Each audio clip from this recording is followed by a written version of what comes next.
Hi guys. Today we will analyze Hewlett-Packard stock, and calculate its intrinsic value using two different valuation models. Enjoy! Hit the like button and subscribe to my channel if you want to see more videos like this. Technical analysis. In the last year, the stock was a median performer in the overall market. The short-term trend is neutral. The long-term trend is still positive. Support levels are around $35 and $34. Strong support levels are around $30.50 and $27. Resistance level is around $38.50. Next resistance level is around $39.90. In the last month the stock has been trading between $33.70 and $40.30 range. It is currently trading in the middle of this range. It may be a good idea to wait for a pullback before considering an entry. The stock has an average volume of 16.8 million. This is a good sign as it is always nice to have a liquid stock. Intrinsic value. Buy low, sell high. We have heard it many times before.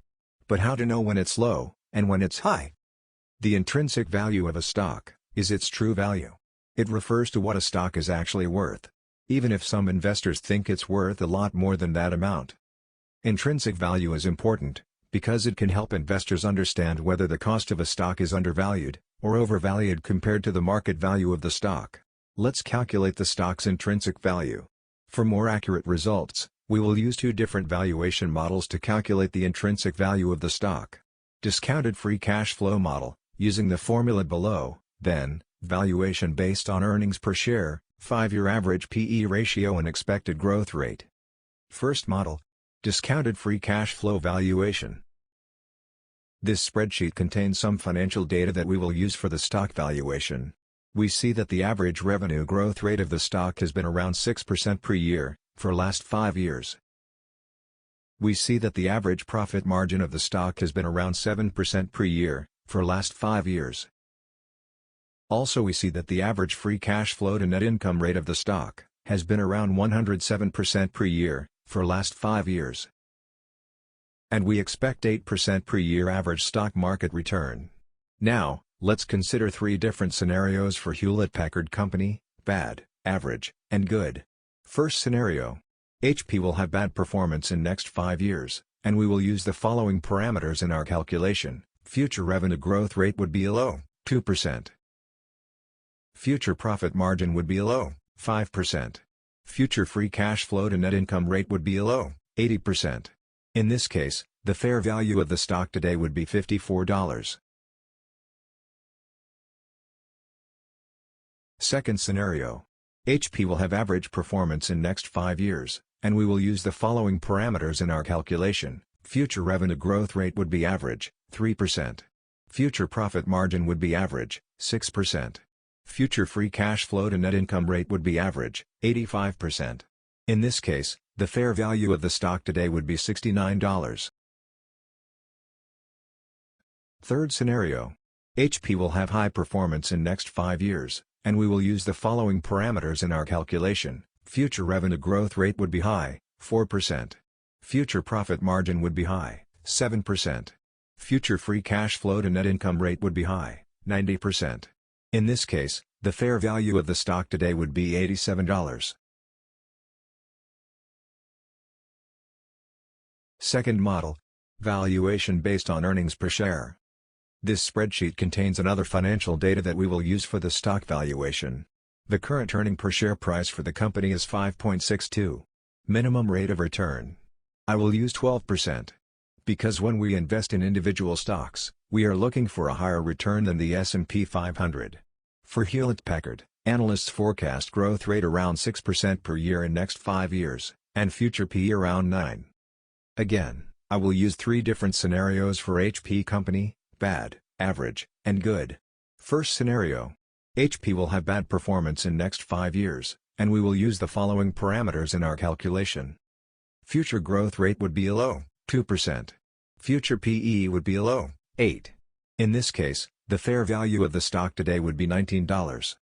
Second scenario. HP will have average performance in next 5 years, and we will use the following parameters in our calculation. Future growth rate would be average, 3%. Future P/E would be average, 10. In this case, The fair value of the stock today would be $26. Third scenario. HP will have high performance in next 5 years, and we will use the following parameters in our calculation. Future growth rate would be high, 4%. Future PE would be high, 12. In this case, the fair value of the stock today would be $35. As you can see, today the stock is fairly valued, $36, if we expect the company's high performance in future. There are some concerns on HP's financial health, and the company is expected to show a very small growth in revenue, 4 to 6% yearly over the next 5 years, but the stock looks fairly valued. The stock's current low valuation adequately reflects the company's near-term challenges. It's a good buy, if you believe that HP can manage its debt. Company's strengths. HP is a leading provider of PCs and printing solutions for businesses, enterprises, and consumers. The company also produces workstations, tablets, retail point-of-sale systems, calculators, and support services. HP has agreed to acquire Poly, a leading global provider of workplace collaboration solutions. HP believes that Poly's markets represent a more than $220 billion revenue opportunity that is growing faster than HP's overall business. The rise of hybrid work is creating sustained demand for technology that enables seamless collaboration across home and office environments. HP believes that the office meeting room electronic solutions segment could triple by 2024. HP is broadening its solution set by expanding into areas with synergistic potential.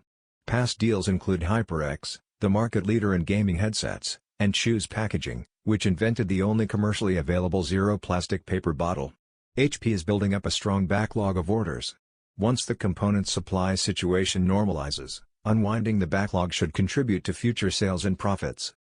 The company is engaged in an extensive capital allocation program, which includes paying down debt, repurchasing stock, and paying a market-beating dividend, 2.75% yearly. HP has a return on assets of 17%. This is amongst the best returns in the industry. Its profit margin of 10% is amongst the best of the industry. Risks.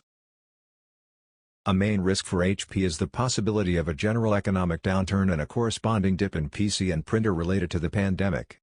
Ongoing semiconductor and component shortages continue to weigh on current and future production in PCs and printing. An additional risk for HP Incorporated is that it operates in fiercely price-competitive markets. An ongoing risk for HP is market share pressure and online ink resupply.